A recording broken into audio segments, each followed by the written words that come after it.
The New York State Election Commissioners Association, Dustin Czarny, Democratic Caucus Chair, Darlene Harris, President. Hopefully I didn't torture your name too much. I'm used to it, man. Okay. Good evening. My name is Darlene Harris, and I am the current president of the New York State Election Commissioners Association. I'm grateful for the time that you're allowing myself and my colleagues to speak to the topic of funding needs for the newly passed election reform legislation. At this time, and I've heard a lot of questions throughout the evening, we are trying to nail down the actual hit or cost that it's going to impact us with, and it will have an immediate impact. We have, all of us election commissioners have gotten together and kind of done the what ifs and played out some things, and we think that there's three basic areas. One of them is the increase in inspector staff, obviously in being open 9 days preceding an election. We're going to need increased staff. There is the belief that some of the staffing will come from the offices themselves. But as we know, the county office buildings and Board of Elections offices weren't originally designed to conduct elections, and certainly not of the magnitude that early voting is going to bring about. The pretense that we're going to be able to absorb these costs is not realistic. I realize that we've consolidated primary, and that's very appropriate and practical. However, what we're doing is eliminating 1 day, but then we're adding more days. So we're adding 18 days of voting, or 20 days total in a specific year where we only voted it 2 times or 3 times.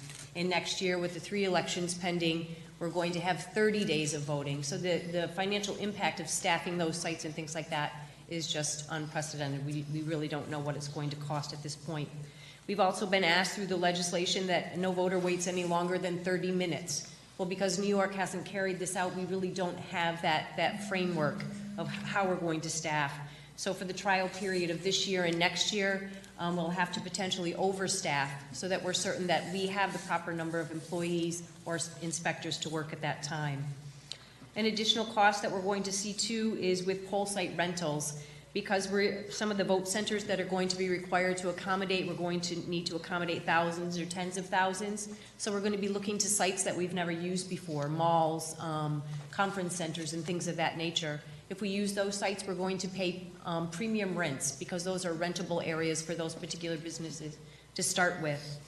We have the capacity to select public places that receive federal dollars, such as your town halls, your schools, and your firehouses and things of that nature. But again, for us to be in those particular locations for a 9-day time frame is impractical. If we go to a town hall and we vote in the courtroom, we can't tie up a town's courtroom for 9 days. We can't tie up a school gym for 9 days. So we're going to have to look outside of the current places that we use. And when we go to that particular style, we are going to incur rents that we don't currently pay. My county does not pay, I think we pay of our 60 poll sites, we pay 3 rental costs. And I know going forward, that will not be the case.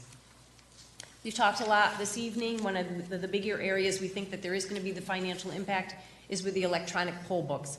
And as discussed throughout the evening, it is a necessity. In order for us to prevent multiple voting, we're going to have something where we know they voted here and they're not going to vote here and things of that nature.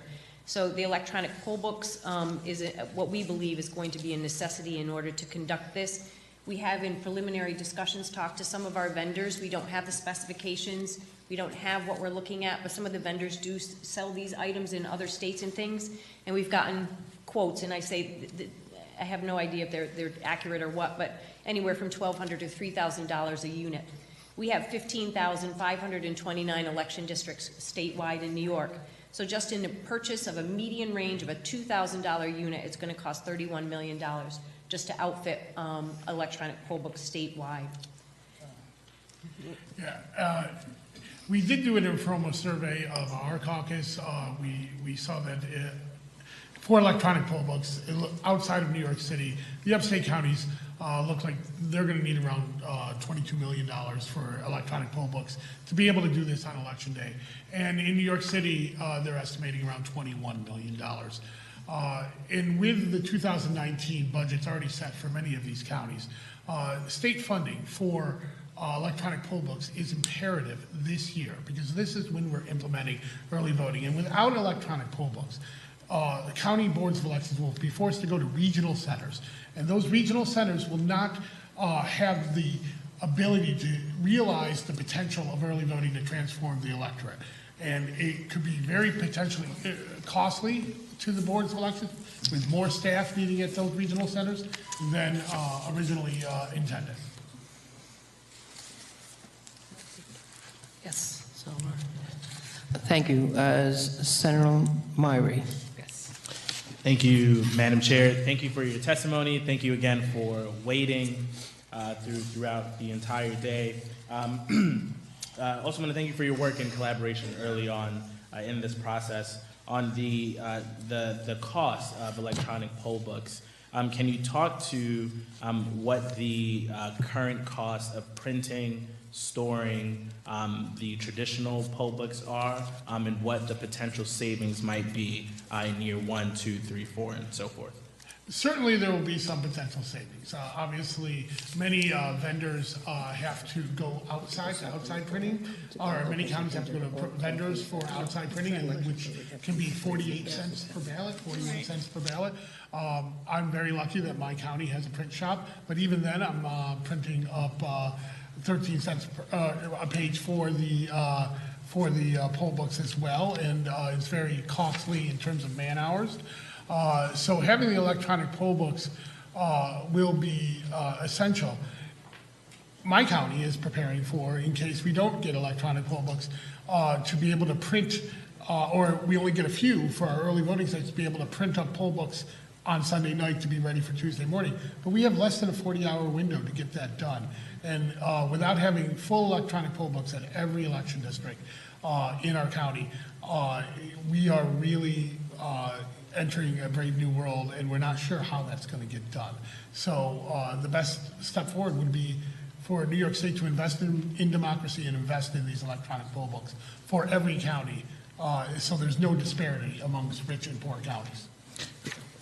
Great. And is there any scenario in which any boards would choose not to use e-poll books? Yes, smaller boards could decide. I mean, it is the bills that are being put forward that you're carrying as well, Senator, and thank you for that, is a permissive bill. In smaller counties that may only have one poll book, maybe a Hamilton County that only has 14,000 voters, and maybe only 10 or so or 20 election books to choose from, may decide to use their election day books for their early voting and then transport it. So having that ability to choose is important. And lastly, very quickly, is there any discussion amongst the commissioners and in your caucus about training? Because I know that there are folks that are used to using the traditional poll books, and this is an upgrade. I know that we have folks from all sorts of backgrounds as poll workers. I've looked at the poll books. I've studied them briefly. I had a pilot program in my county back in 2014. They're very intuitive, especially the newer versions. But yes, anytime you have any kind of increase in technology dealing with the election inspectors that tend to be older seniors, it's always a test for the boards to get that training done. Thank you, Senator. Thank you. Assemblyman Jacobson, do you have a question? Thank you, Madam Chair. Is this your report from the Brennan? Is this yours? No, that's the Brennan. That's not yours. That's not. Okay, fine. Then I won't ask those questions. So I'm just trying to get some more numbers, because I think it's important that even if you don't have the numbers today, that we have numbers as we get closer to April 1st, because all of us want to, I think everybody in the legislature wants the state to pay for it, but we have to know what's going on. What are your estimates? Well, the vendors are estimating for electronic poll books anywhere from 1,500 to 3,000. However, we haven't gotten them certified yet, and so we haven't even come up with what those certifications are. The state board will have to do that after we pass the electronic poll book legislation.